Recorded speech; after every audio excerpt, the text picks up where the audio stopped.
नमस्कार दोस्तों, आज एक ऐसी कहानी जो कि एक फौजी के कमांडो की, जिनका नाम था अंकित कैप्टन।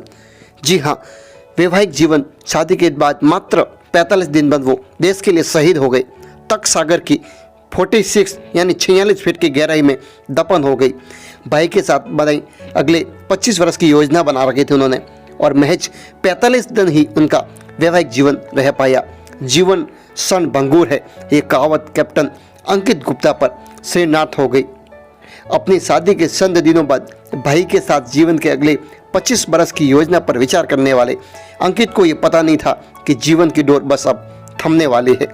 उन्होंने हेलीकॉप्टर से छलांग लगाई और मौत के मुंह में समा गए।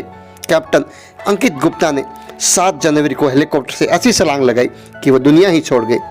तक सागर यानी जोधपुर में 46 फीट की गहराई में सारे राज दफन हो गए।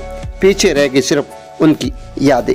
जी हाँ, कैप्टन अंकित वैवाहिक जीवन 45 दिन ही रह पाया।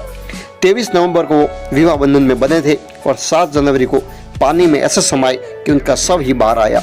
चंद दिनों पूर्व खुशियों में डूबे परिवार को ऐसा आघात लगा कि इसे उबरने के लिए बेहद मुश्किल नजर आया। गहरे सदमे में डूबी अंकित की नवविवाहित पत्नी को संभालना परिवार के लिए भारी पड़ा। जी हाँ, वो सेना में कमांडो थे और ट्रेनिंग के लिए जोधपुर में गए थे और उन्होंने छलांग लगाई, लेकिन वो फिर बाहर नहीं आ सके। 6 दिन तक वो जोधपुर के तक सागर जलाशय में 6 दिन से जोधपुर के तक सागर जलाशय को कुछ जोड़ी बेबस निगाहें ताक रही थी। आंसू सूखने का नाम नहीं ले रहे थे।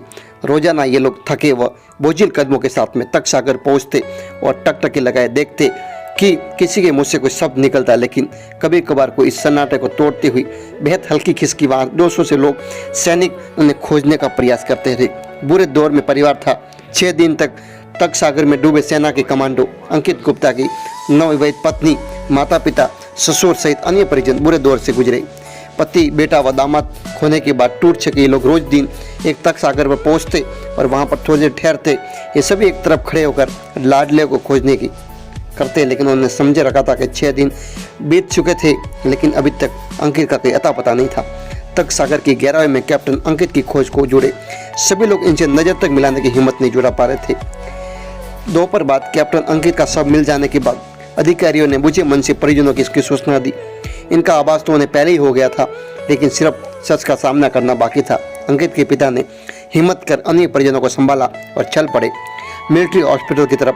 परिवार यह तय नहीं कर पाया था कि लाडले का अंतिम संस्कार जोधपुर में करे या फिर गुरुग्राम में ले जाए, क्योंकि उनका जो मूल निवास था वो गुरुग्राम था। परिवार के निर्णय के साथ में वहां पर व्यवस्था की और उनका जोधपुर में ही अंतिम संस्कार किया गया। भारत माता के नारे लगाते हुए उनके अंतिम संस्कार कई लोग पड़े। तो एक कहानी अंकित गुप्ता की, जो कि गुरुग्राम के रहने वाले थे, लेकिन 6 दिन तक जोधपुर के एक झील में वो फंसे रहे। उनकी बॉडी अंदर चले गई थी, उसके बाद वो नहीं मिल रही थी। मात्र शादी के 1.5 महीने बाद वो देश के लिए शहीद हो गए। अंकित गुप्ता कैप्टन के लिए लाइक तो बनता है, और अंकित गुप्ता की जो कि मौजूद है, क्योंकि जो कमांडो बने हैं ऐसे कमांडो भारत में बहुत कम है। यानी मात्र पूरी सेना के साथ में 3000 सिर्फ कमांडो है पूरे देश में, क्योंकि ऐसे कमांडो होते हैं जिनमें बनने में काफ़ी लंबा वक्त लगता है, और ऐसे कमांडो बनने में बहुत सारी ट्रेनिंग होती है। जिस दौर से जो गुजरना पड़ता है वो शायद ही गुजरते पाते हैं।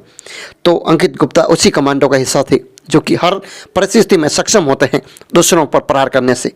तो अंकित गुप्ता को एक बार फिर से हम नमन करते हैं। ऐसे ही देशवीरों को हमारे देश को ज़रूरत है। आप सभी कमेंट में जय हिंद जरूर लिखे। भारत माता की जय। वंदे मातरम।